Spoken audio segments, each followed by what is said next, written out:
สร้างตั้งกระแสงเพื่อรับประกันให้ประชาชนเข้าถึงการบริการของรัฐอย่างทั่วถึงสนับสนุนโดยน้ำดื่มหัวเสือ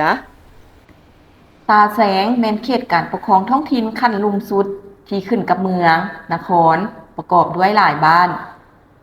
ซึ่งมีเขตแดนติดจอดกัน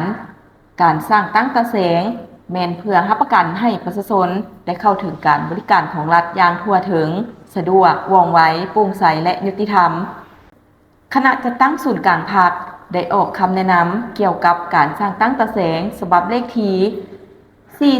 431ทับคจสพลงวันที่17ตุลา2025ระบุว่าการสร้างตั้งตาแสงต้องรับประกันให้ประชาชนได้เข้าถึงการบริการของรัฐอย่างทั่วถึงสะดวกว่องไวโปร่งใสและยุติธรรมองค์การปกครองท้องถิ่นเป็นผู้พิจารณาตกลงสร้างตั้งตาแสงตามกฎหมายระเบียบการที่ได้กำหนดไว้ในนี้เมืองนครประกอบมีอย่างน้อย2ตาแสงแต่บ่เกิน4ตาแสงความหมายตาแสงแม่นเขตการปกครองท้องถิ่นขั้นลุ่มสุดที่ขึ้นกับเมืองนคร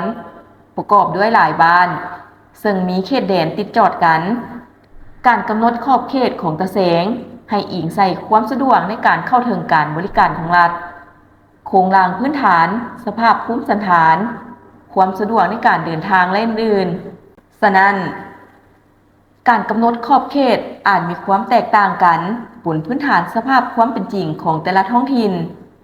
การสร้างตั้งตาแสงต้องมีครบเงื่อนไขตามที่ได้กำหนดไว้ในมาตรา60ของกฎหมายว่าด้วยการปกครองท้องถิ่นฉบับปรับปรุงปี2025ดังนี้ 1. มีที่ตั้งด้านภูมิศาสตร์ที่เหมาะสมแก่การปกครองและการสนองการบริการของรัฐให้แก่ประชาชน 2. ตาแสงอยู่ในตัวเมืองมีพลเมืองอย่างน้อย 14,000 คนตาแสงอยู่เขตทงเพียงภูเพียงมีพลเมืองอย่างน้อย 7,000 คนและตาแสงอยู่เขตผู้โดยมีพลเมืองอย่างน้อย 2,800 คน 3. มีอย่างน้อย3บ้านขึ้นไปแต่บ่เกิน35บ้าน 4. มีโครงสร้างพื้นฐานและเงื่อนไขในการพัฒนาเศรษฐกิจสังคมกรณีบ่ครบเงื่อนไขที่กล่าวมาข้างเทิงนั้นแต่เห็นว่ามีความจำเป็นโดยเฉพาะแม่นความจำเป็นทางด้านเวียกงานป้องกันชาติป้องกันความสงบการพัฒนาเศรษฐกิจสังคมและอื่นก็สามารถสร้างตั้งตาแสงได้แต่ต้องปฏิบัติตามขั้นตอนที่ได้กำหนดไว้ในคำแนะนำฉบับนี้โครงประกอบกลุ่มจักรกำหนดบ่ให้เกิน5หน่วยงานคือ 1. เวียกงานบริหารปกครอง 2. เวียกงานพรรคองค์การจัดตั้งมหาชน 3. เวียกงานเศรษฐกิจการเงิน 4. เวียกงานวัฒนธรรมสังคมและ 5. เวียกงานป้องกันชาติป้องกันความสงบโครงประกอบบุคลากรตาแสงประกอบมีดังนี้ 1. ประธานคณะกรรมการปกครองตาแสง1ท่านมีตำแหน่งบริหารประเภท4เท่ากับหัวหน้าห้องการขันเมืองทั้งเป็นเลขาคณะพรรคตาแสง 2. รองประธานคณะกรรมการปกครองตาแสงบ่เกิน2ท่านมีตำแหน่งบริหารประเภท5ทั้งเป็นรองเลขาคณะบ้านหรือกรรมการประจำคณะพรรคตาแสง 3. กรรมการที่เป็นหัวหน้าหน่วยงานละ1ท่านมีตำแหน่งบริหารประเภท